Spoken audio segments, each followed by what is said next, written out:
Hey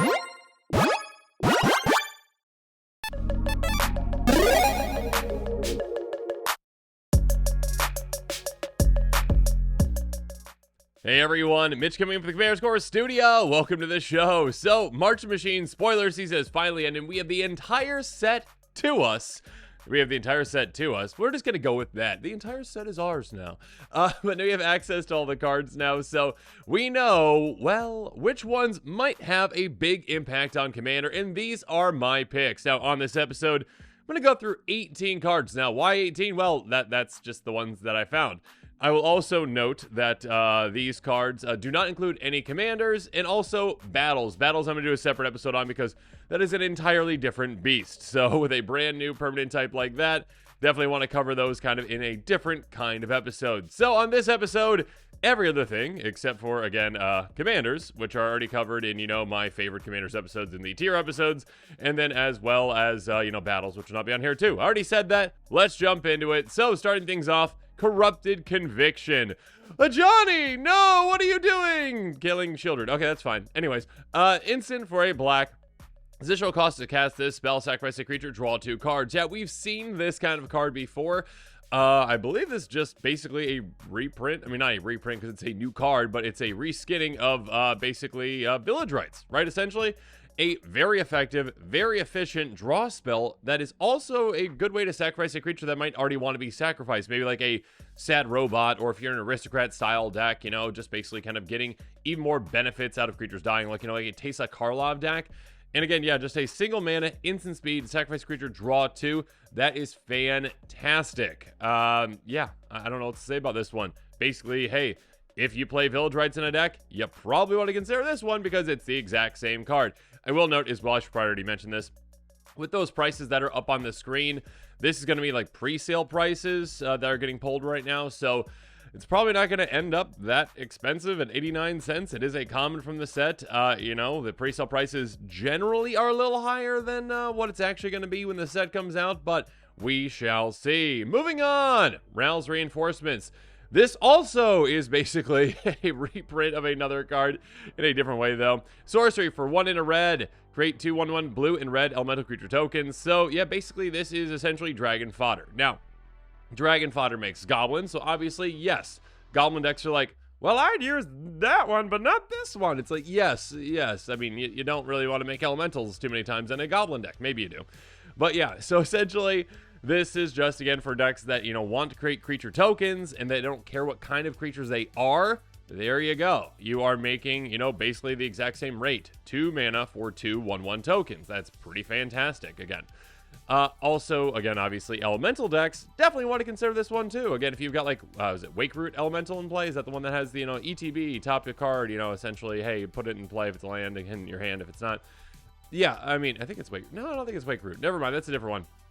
Risen Reef. There we go. We got there. It's early. But yeah, those kinds of effects can obviously kind of, benefit heavily from, creating a bunch of elementals. So make sure you're considering this one again if you're in a token strategy, or again, if you are in specifically an elemental deck. Moving on into the fire. Here we go. Sorcery for 2 in a red, choose 1. Into the fire, deals 2 damage to each creature, planeswalker, and battle. It's kind of interesting that we're starting to see them say, actually, dealing damage to battles. That's interesting. Put any number of cards from your hand on the bottom of your library, then draw that many cards plus 1. So it's a flexible spell, a flexible kind of mini board wipe. Again, 2 damage to a lot of creatures. That's going to take out some small creatures. I mean, if you're playing against a token army, great, takes them out. That being said, the more likely mode that you might use, again, unless you're in a situation where you actually need to take out those creatures, is going to be that second one. Again, basically kind of cycle away your hand. You're not discarding it, so unfortunately, you're not going to get access to those cards again, if they have flashback or if you've got ways to recast cards from your graveyard. That being said, if your hand is dead, you're like, okay, cool, I'll replace it. Basically, this is a wheel effect, too, so essentially, hey, kind of like, I think Valakut Awakening basically is around the same thing when it comes to that. But yeah, being able to just get rid of your hand and say, okay, I'm going to replace it. And again, it is that +1 because it is essentially kind of including this card in that number. So again, if you've got 7 cards in your hand, well, and then you cast this, you go back up to 7. So you're not losing kind of card advantage for doing this. So yeah, any kind of a deck that might want to utilize a wheel, this is a good flexible one again, where it's like, okay, I could wheel or, you know, if I really need to take out these token creatures that are coming at me or about to come at me, or they're just, you know, playing against Elf Tribal or whatnot, and they haven't gotten a lot of anthems out yet, yeah, this is definitely a card to consider. So yeah, definitely a good one. Moving on, Transcendent Message. This one is interesting. So Wizards are starting to print more and more of these X draw spells lately, and this one I think has some legs. An instant for X, blue, blue, blue, blue, Convoke. So again, your creatures can help cast it. Again, your creatures can help cast this spell. Each creature you tap while casting this spell pays for 1 or 1 mana of that creature's color. Draw X cards. So again, keep that in mind. Some people forget about that, you know, 1 mana of that creature's color. So, hey, this could just be a free spell for you. Again, if you're in that token strategy, if you've got a lot of creatures in play, hey, right before your turn, again, this is kind of the good thing about this one. Again, it being an instant is massive with that Convoke because you don't have to tap your creatures out on your turn for this. You can just be like, okay, I'm not in a good position to attack right now. I really need to draw some cards, but I also want to keep my creatures back for combat just to make sure that I'm ready to block, essentially. Wait through your opponent's turns. If your creatures survive or whatnot, actually, even during combat, you can cast this too. Regardless, you can utilize your creatures and tap them so that, you know, they're up for blocking for you too. So just tap them on the last opponent's turn before you. Tap them, draw a good amount of cards with this. You can dump your mana into it again. You can tap all your creatures for it. Can just be a great draw spell kind of out of nowhere. And again, yeah, you can utilize this in combat. Again, if you're on that last turn before you and that opponent does swing at you, and with a lot of creatures and you got to block with your creatures. And while you're blocking, tap all them out essentially, and then also draw those cards. So there you go. A really interesting card. And yeah, again, another one of those X draw spells, one that does technically cost an extra blue pip. But typically, you're going to have at least 1 creature in play to make up for that you can tap, essentially. So yeah, this can be just a really good X draw spell for you. Moving on, Sunfall. This one's like Phyrexian Rebirth, kind of in a way. Sorcery for 3, white. Exile all creatures, incubate X for X the number of creatures exiled this way. Now, I don't know if you're like me, but every single time I see like incubate and then X, I'm like, oh, cool, you get to make like X tokens. No, it's not X tokens. It's 1 token. But it is, you know, an XX, essentially. It comes with play that many counters on it. If you don't remember exactly what incubating is, basically create an incubator token with X plus 1 counters on it, and pay 2, transform this artifact. It turns into a 0/0 Phyrexian artifact creature. Basically, hey, you're making a 2B creature. It's just kind of like an artifact, you know, just to begin with. Eventually, you can pay 2, make it into a creature, and then, yeah, with this one, probably pretty big. This one, again, unlike Phyrexian Rebirth, does exile creatures, which, again, is definitely more powerful. It's going to get rid of more things. You know, Indestructible doesn't get around it. Regeneration doesn't get around it, etc., etc. So, yeah, 5 mana board wipe. It is, you know, 1 more expensive than your Wrath of God, but you are getting a benefit from it. And, again, it does exile. So, again, that benefit is actually pretty nice. And, actually, I probably prefer this to a Phyrexian Rebirth.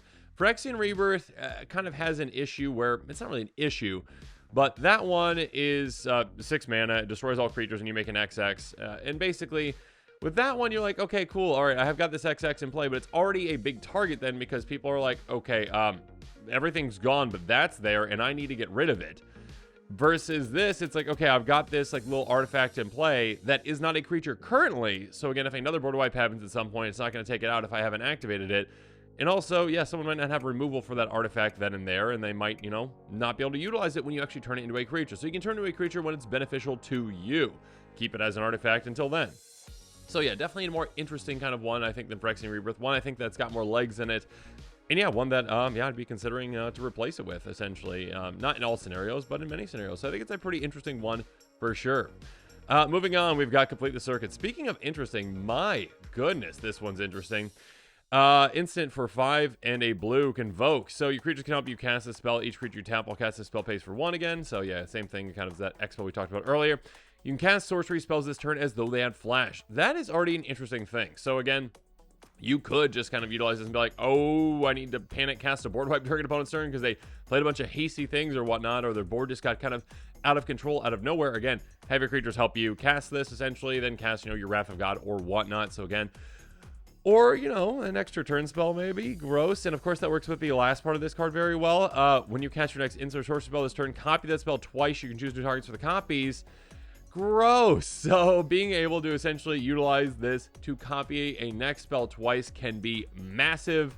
There are, I think, repeated reverberation, I think, is one that basically copies your next one twice as well. But this one, again, has a little more flexibility to it. Again, it is slightly more expensive because, again, it does cost 6. But, hey, your creatures can help you cast it again. You can flash this in essentially at instant speed. out of nowhere, and then also utilize a sorcery again in that kind of a way that might be surprising where your opponents are like, you just cast 3 extra turn spells in one right before your turn, so you probably win. Yeah, if you're waiting right before your opponent's turn, and then you're like, convoke this out. Okay, cool. I'll cast my time warp. Yep, you get 4 turns in a row. Good luck to your opponents. So yeah, this is definitely an interesting one that I think can, definitely see play maybe in a spell slinger type strategy, one that's got, or should I say big mana type strategy as well, maybe a go wide strategy with some tokens. Could be interesting. Speaking of interesting, hey, Breach the Multiverse. Each player mills 10 cards for 7 mana. That's terrible. But you know what is good? Hey, for each player, choose a creature or planeswalker card in that player's graveyard. Put those cards on the battlefield under control. Then each creature you control becomes a Phyrexian instant other types. Get in that maybe big mana type strategy, maybe in a reanimation type strategy where you have those big creatures that you kind of just want to cheat into play. Great, you're probably going to hit something yourself, which is really good. But also, again, out of the top 10, that is a good amount to actually ensure that you can probably hit something that is worthwhile out of each of your opponents. So again, for 7 mana, you're basically, reanimating probably 4 worthwhile targets. Maybe percentage-wise, maybe only, 3 of them or whatnot, but still. You are going to be able to get, at least one good thing for yourself, most likely, again, if you've got a good amount of targets in your deck. And then, yeah, your opponents, you're bound to hit some things too. So, yeah, this is definitely not for every single kind of deck. Again, it is higher up on the curve at 7 mana. But again, for a big mana deck that's looking to do big splashy things, yeah, this could be a really good kind of, not game-ending play, maybe a game-ending play, depending on what you hit. But a play where you're just like, wow, I've got a lot of value out of this, and now all of a sudden I built up a board with some huge, massive threats. So, and who doesn't like taking their opponents out with their own creatures? Moving on. Speaking of creatures, here we go. Dusk Legion Duelist. This is a very interesting one.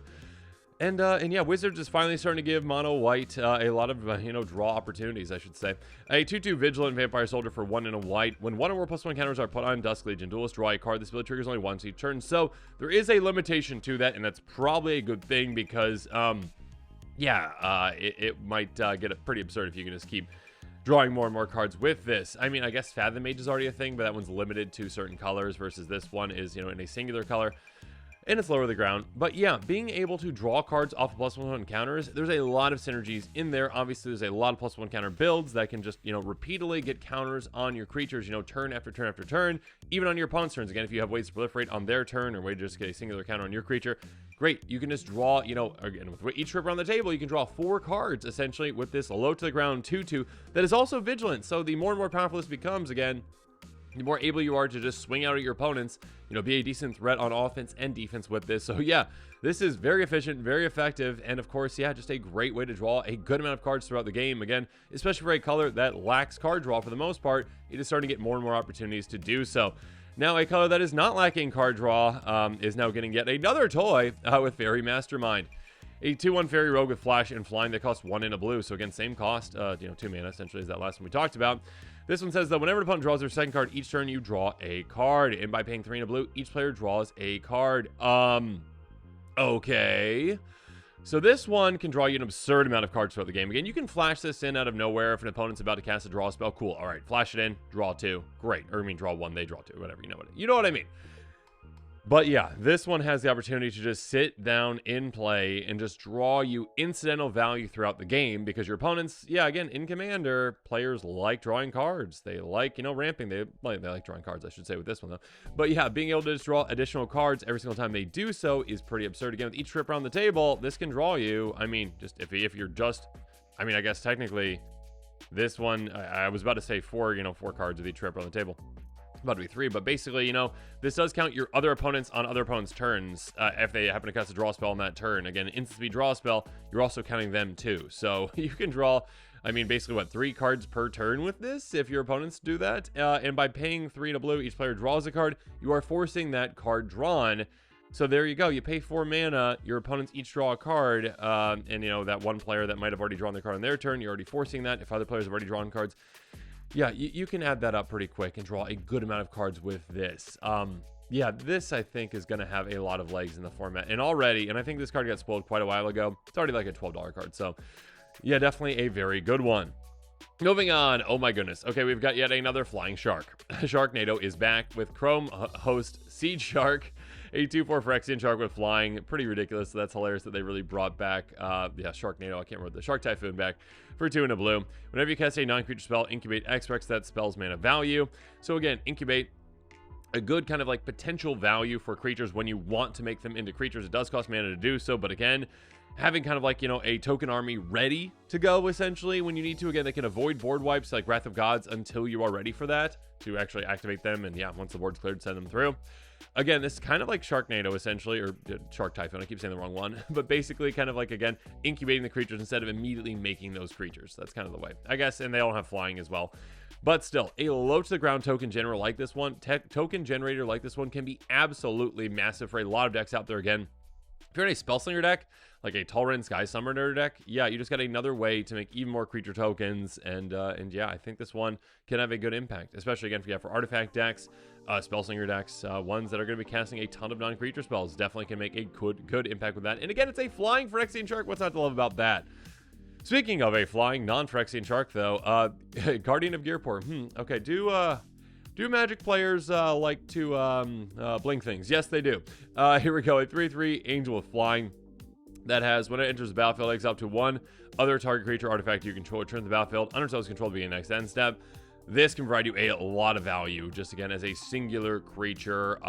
Yeah, hey, Angel tribal decks could consider it, because there might be some Angels out there that have some good ETBs that you might want to consider utilizing. There's a lot of decks out there that love ETBs, you know, those Brago style decks that absolutely love just blinking things again and again and again. This is another avenue to do that. And again, a 3/3 flyer for 3 is not bad at all. I mean, back in the day, that would have been massive. But yeah, a 3/3 flyer for 3 is not bad at all. And again, you've got that flexibility. You can blink an artifact as well. Maybe you've got an artifact that has an ETB that you want to take advantage of again, like a Spine of Ishsa potentially, or, oh goodness gracious, that 1 mana rock that enters the battlefield, draws 3 cards, taps for 3. You know what I'm talking about. Regardless, Prize Jewel? Is that it? Something like that? But yeah, basically, again, you can take advantage of creature ETBs, which there are a ton of them. And yeah, I mean, Solemn Symbiotic Room, just to name a few. Muldrifter. Yeah, Angels, apparently. Yeah, so this has, I think, a lot of potential. Again, players love blinking. There's a lot of value you can get out of something like this. Speaking of value, my goodness, I'm starting to do this more and more often. Hey, +1 counters. Again, there's a lot of ways to, you know, utilize +1 counters. A lot of +1 counter builds out there. I think it's one of the most popular builds out there. I think it's like 4th or 5th in themes on EDH Rec. Regardless, a 1/1 spirit that costs 2 and a green. Kami of Whispered Hopes. If one or more +1 counters we put on a permanent, you control that many +1 are put on instead. So basically double up your efficiency of your, well, I guess I'd say double your efficiency of your individual counters giving up. Okay, instead of, you know, putting out 1, you put out 2. So that's just doubling up that. It doesn't double it up like a doubling season where it's like, hey, I put 4 on this, now I put 8. No, it would be 4 and then 5. So getting an extra counter is massive. On top of that, this is just a huge mana dork. Tap add X mana of any one color where X is Kami Whispered Hope's power. It's interesting that they said power instead of just the number of counters on it. I kind of expected when I was first reading this that to be finished off with, you know, +1 counters on it. This can already just tap for 1. Once you get counters on it, I mean, once you get a singular counter on it, it's going to get a second counter on it, right? Because of its own thing. So you basically say like, okay, now I just tap for 3, makes up for the mana. And of course, that can actually just, you know, end up tapping for a lot more than that. So this can give you a lot of mana throughout the game. Yeah, I think that's kind of a big impact. Again, like a lot of other those, you know, additional counter effects and +1 counter builds. Moving on, Ancient Imperiosaur. Actually did an entire episode on this one, so I'm going to cover it pretty quickly. But oh my goodness, if you haven't seen that episode, make sure you check it out. 6/6 Convoke for 5 green, trample ward 2, enters the battlefield with 2 counters on it for each time creature that convoked it. Goodness. Okay, so in a Go Wide strategy, this can be a massive heavy hitter. Dinosaur decks will probably like it too, obviously. But yeah, or, you know, Powers Matter decks too. Hey, if you fully convoke this again with 7 creatures, that is going to be a 20/20 that is free with trample and ward 2. Gross. Again, I have a full episode on that. If you haven't seen it, make sure you check it out. Regardless, pretty ridiculous. Tribute to the World Tree. A really good card. One that there were so many spoilers being spoiled that day that I didn't get a chance to cover it. But it's a really good one. Enchantment for green. Whenever a creature in its battlefield under control, draw a card of its power is 3 or greater. Otherwise, put 2 counters on it. Okay, this is really good. Again, green gets a lot of good things, and they're getting a lot more card draw as well. They've had a lot of card draw. But yeah, like Garrick's Pack Leader, essentially. Again, whenever a creature with power 3 or greater in its battlefield, cool, draw a card. This being on an enchantment is harder to deal with than that, obviously, because Garrick's Pack Leader is a creature. This does have a restrictive casting cost in a way, but yeah, you can get it down in most decks. Again, 1, 2, 3 color, probably no problem at all. And then also, hey, if you're not getting a benefit of that creature coming into play again from drawing a card, if it is a tiny creature, you're making it bigger. You're getting 2 counters on it. So even if it's a 1/1, it's becoming a 3/3. It's a 2/2. It's a 4/4 now. Yeah, pretty gross. So this is a good card, again, for a good amount of decks out there. If you're creature heavy, and again, you have a decent amount of power in your deck, great. If you're creature heavy and you don't have a lot of power in your deck, but you have a counter synergy, essentially, yeah, this can also benefit you too. Again, just getting 2 immediate counters on a creature if it's tiny, great. So yeah, this is one I think can make a good impact out there for certain builds. Moving on, really quick, City on Fire. I already did an entire episode on this one as well. Make sure you check that out. Enchantment for 5 red, Convoke. If source you control deal damage to a permanent player, deals triple that damage instead. I did not expect them to reprint in a different way Fire Emancipation, but this is basically Fire Emancipation, but better in certain circumstances because, again, it does cost 2 more, but also it has Convoke, so a lot of the time you're going to be able to cast it for cheaper. So, yeah, make sure you check out the episode on that, but pretty gross that red is getting yet another tripler, another damage tripler. Disgusting. Oslith. This is another one that I also covered. Goodness gracious, a lot of these exciting ones I covered already. I did not remember that. But anyways, legendary artifact for 1 and a green. If 1 or more counters be put on a creature you control, that may +1. Already talked about that with that Kami. But yeah, essentially, hey, this is on an artifact. Harder to deal with than a creature. Nice to have that. Also on top of that, pay 1 and a green, tap on a counter on target artifact creature control. Nice. Again, being able to just basically get 2 counters on something, or it can cycle away. Really didn't need that cycling, but sure. Throw that on there. This is going to see a good amount of play. Yeah, kind of like a hardened scales, essentially. But yeah, on an artifact that has a little more flexibility. Moving on, Sword of Once in Future. Covered this one as well. Okay, goodness gracious. I'm probably saying this a bit too much. I think the last one I covered too. I am sorry. I don't really remember how many of these I covered, but still. Quick covering right now. Equip creatures +2 +2 from blue and black. Equip creature is combination to player Surveil 2. They may cast an instant source with mana value 2 or less in your grave with paying its mana cost. This will be putting your grave this turn exile instead. A really good card. Again, not sure exactly where this is going to fall into the popularity of swords. I think around 5 or 6 is where I determined, but basically, yeah, good protection from blue and black, both good removal sources. So, yeah, good protection from those. Surveil 2, great card selection. Also, being able to flip your graveyard can be very helpful, again, with flashback things. And, of course, yeah, being able to just immediately cast something out of your graveyard if you hit something, or if you already have something that is small in your graveyard, great. A really good card. Again, finally finishing out the sword cycle.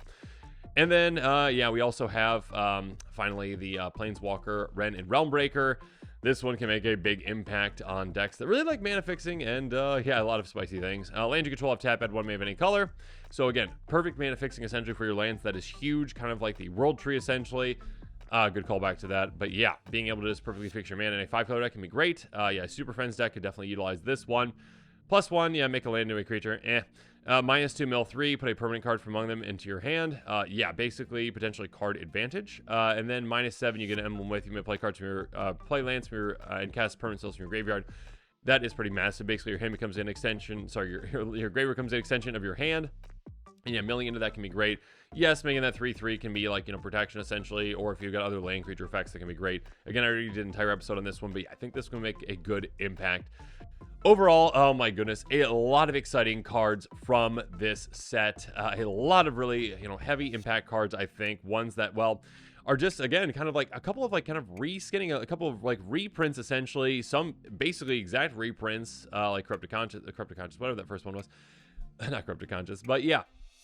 Being able to, you know, say like, okay, like, hey, you know what? We have the exact card. If you already play that card in a deck, consider this one, or kind of like an extension of it. Again, like, you know, the Rouse card, where it's like, okay, I'm making elemental instead of dragon tokens, goblin tokens. So like, if you don't care about those kind of tokens, great, another one to consider for those kinds of decks. And then, yeah, maybe some even more powerful versions of cards we've already had, or just different versions, again, like the Fire Emancipation, now City on Fire. So yeah, there's a lot of exciting cards. I'm going to be doing an episode talking about the battles as well. A lot of exciting battles too. Make sure you're staying tuned for that one as well. If you haven't seen my Golden Pig episode as well, and my favorite commanders in the set, make sure you check that one out. And of course, as always, well, comment below. And of course, as always, thanks again, and have a good one.